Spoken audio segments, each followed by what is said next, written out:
खबरें जो आपको सीधे जोड़ती हैं हमसे, जिनका आपकी जिंदगी पर होता है सीधा असर। आपके जरूरत की खबर।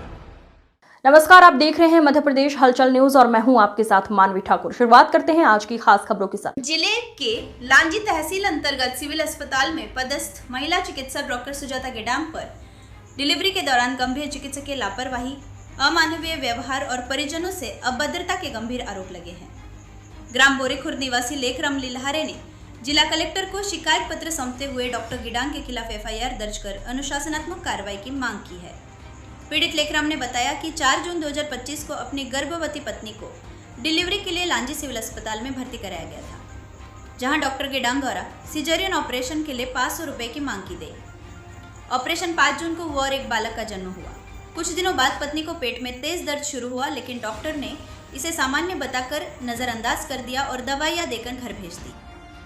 4/6/2025 को हम सीजर के लिए ना अपनी मिसेज कविता लील्हारे को एडमिट करवाए थे लांजी सिविल अस्पताल में, है ना। तो 5 तारीख को अपना ये हुआ, सीजर हुआ 12 बजे के लगभग। 7 दिन तक के क्या गवर्नमेंट हॉस्पिटल में ना एडमिट रखते हैं, ठीक 7 दिन तक के ठीक थी वो, ठीक है। इसके बीच में ना सीजर का टक्का खुल गया था, लेकिन पता नहीं चला, बस आ रहा था तो पानी वानी घर के परिजन उतना ज़्यादा ध्यान नहीं दिए, पर दर्द बढ़ने की वजह से ना हम लोग फिर चेक किए और डॉक्टर लोगों के पता हो गया था, वो लोग क्या ड्रेसिंग व्रेसिंग करते हैं ना, पता हो गया था, लेकिन हम लोगों को ना जानकारी नहीं दी डॉक्टर लोगों ने, वहाँ स्टाफ लोगों ने, ठीक।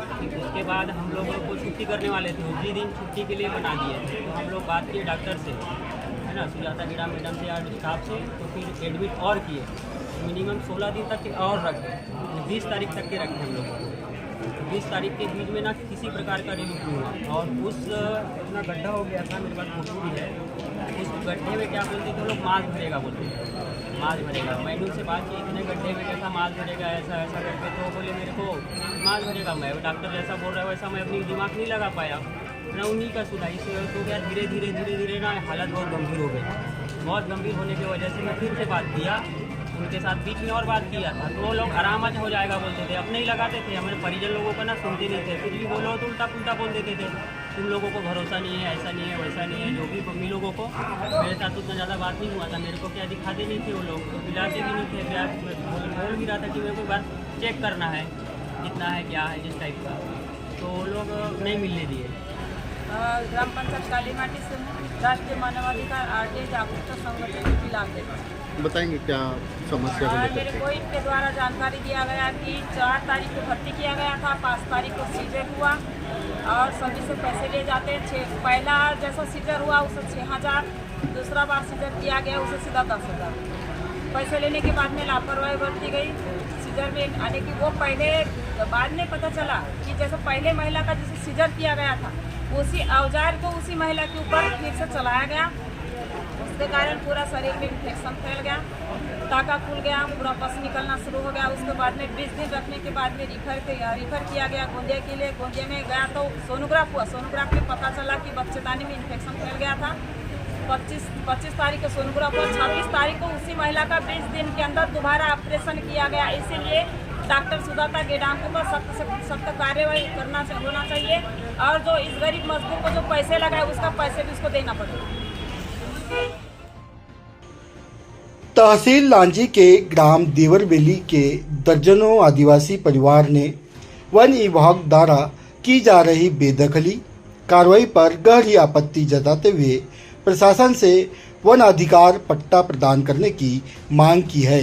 ग्रामीणों ने सामूहिक रूप से कलेक्टर को आवेदन सौंपा, जिसमें कहा गया है कि वे अपने पूर्वजों के समय से वन भूमि पर काबिज होकर खेती करते आ रहे हैं, बावजूद इसके उन्हें अतिक्रमणकारी घोषित कर बेदखली की प्रक्रिया शुरू कर दी है। यहाँ अपन आए हैं वन अधिकार के पट्टा के संबंध में। आदिवासियों को पट्टे दे रहा है और फिर पिछड़ा वालों को पट्टे नहीं मिल रहा है। कितने ऐसे परिवार हैं? यहाँ भी 70-80 घर के परिवार हैं। कब से रह रहे हैं आप लोग? वो तो जगह पहले से पूर्वज से है, उसके खेती करके अपना जीवन यापन कर रहे हैं जी। वहाँ 3-4 पीढ़ी तो क्या नगर पालिका मलाजखंड मोगांव के अंतर्गत वार्ड क्रमांक 11 लोरा स्थित ठोस अपशिष्ट प्रबंधन केंद्र में कार्यरत 35 सफाई कर्मचारियों को सेवा से बाहर कर दिया गया है। इस निर्णय के बाद इन श्रमिकों के परिवार की आर्थिक स्थिति चरमरा गई है। मंगलवार को प्रभावित महिलाओं का एक दल जिला मुख्यालय पहुंचा और कलेक्टर से मुलाकात कर न्याय की गुहार लगाई गई। हम नगर पालिका के माध्यम से कचरा पृथक्करण का काम करते हैं। वहाँ 10-12 वर्षों से काम कर रहे हैं, लेकिन हमारी कोई सुनवाई नहीं हो रही है। हमें नियमित काम भी नहीं मिलता है और जो कलेक्ट्रेट रेट है उसमें भी रेट नहीं मिल रहा है और हमारी जो मेडिकल चेकअप होना चाहिए वो भी नहीं हो रहा है, सुरक्षा कवच भी नहीं मिल रहा है और हमको काम से निकाल दिया गया है। 10-12 दिन हो गया है और जो कचरा जो वहाँ पर हो रहा है, हमारे गांव में जो 11 वार्ड क्रमांक है वहाँ पे इतना कचरा हो गया है कि हमें सर्पदंश से 2 लोगों को काट चुके हैं और इतने कीड़े मकोड़े हो गए हैं कि वहाँ जाकर भी नहीं हो सकता। वहाँ पर इतनी गंदगी फैल चुकी है और जो ठेकेदार है वो आकर अपने डंपर से कचरा उठा रहे हैं और हमारा 10-12 दिन का काम वासी लाश हो गया है। विकास के दावों के बीच खैरलांजी तहसील की टटेकसा तुमसर ग्राम पंचायत गंभीर प्रशासनिक उपेक्षा का शिकार बनी हुई है। पंचायत सचिव बीते 5 महीनों से पंचायत में पूरी तरह से अनुपस्थित है, जबकि सरपंच भी पंचायत कार्यों से लगातार दूरी बनाए हुए हैं। इससे पंचायत के सभी विकास कार्य अधूरे पड़े हैं और ग्रामीणों को शासन की योजना का कोई लाभ नहीं मिल रहा है, जिससे परेशान होकर ग्राम के लोग भारी संख्या में आज कलेक्टर कार्यालय पहुंचे और न्याय की गुहार लगाई है। कलेक्टेड ऑफिस इसलिए आए हैं, जो हमारे सचिव महोदय करीबन हो गया 6 माह से गायब है और हम उन्हें कॉल करते तो वो कहते कि भाई मैं इस हॉस्पिटल में हूँ, गवर्नमेंट हॉस्पिटल में हूँ, तबीयत ख़राब हो गई, ये हो गया वो हो गया।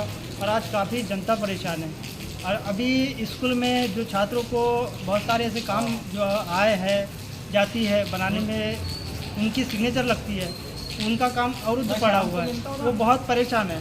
जब उनसे संपर्क करते हैं तो भाई मैं बाहर हूँ, ये अभी 2 दिन पहले एक व्यक्ति ने कॉल किया था तो उनको कह रहा था कि मैं तुमसर में हूँ, तुमसर आ जाओ। वो तुमसर गए तो फिर वो बोले कि भाई मैं फलाने जगह हूँ, वो वहाँ भी गए तो वो नहीं मिल पाया। ऐसे गुमराह कर रहा है व्यक्तियों को। क्या सचिव को 2 प्रभार है, एक ही है? अभी सचिव को एक ही प्रभार है, फिर भी नहीं आते।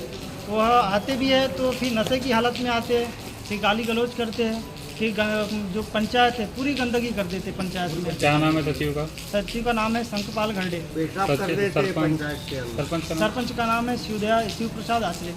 तो क्या चाहते हैं आप? हम यही चाहते हैं कि सचिव को तत्काल प्रभाव से निलंबित कर दिया जाए और जो अपूर्ण कार्य है, जैसे रोड में अभी रोड हमारे यहाँ करीबन 2 से 3 साल हो गया बनी है, पर वहाँ जो पुलिया अभी तक नहीं बने और उस कार्य को पूर्ण कर पैसा पूरा निकाल दिया गया। कलेक्टर कार्यालय इसलिए आए थे कि अपने को सचिव और सरपंच की शिकायत लेके आए थे। क्या शिकायत है? शिकायत में क्या मनमानी कर रहा है सरपंच सचिव, मनमानी जैसे वैसे बिल लगाता है और पंचायत में काम नहीं हो पाते, सचिव नहीं रहता, सचिव को उन्हें के कहीं दुनिया में रहता ढूंढ के लेके आ जाते बिल निकालने के लिए। मतलब परेशान है, अपने काम के लिए आ जाते हैं सचिव। जनता काम के लिए कुछ नहीं है। 2-3 माह से सचिव गायब है, पंचायत में नहीं है। सचिव को क्या चाहते हैं आप लोग? आप लोग सचिव को हटाना चाहिए और पंचायत की पूर्ण तरीके से जांच चाहिए। क्या नाम है आपका? ज्ञानचंद कावड़े।